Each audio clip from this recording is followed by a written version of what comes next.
Bugun sizlar bilan o'choqda qozon ko'p qilamiz. Ishimizni, go'shtimizni marinovka qilishdan boshlaymiz.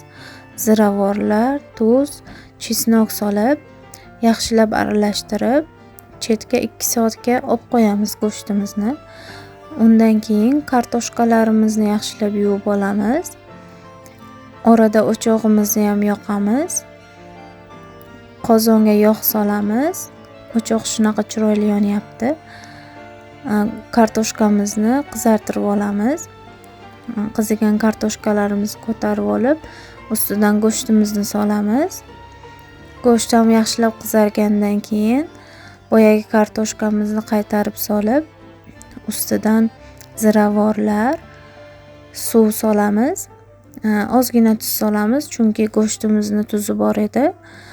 3-4 zubchik chesnok solamiz va ustini 2 soatga yopib qo'yamiz.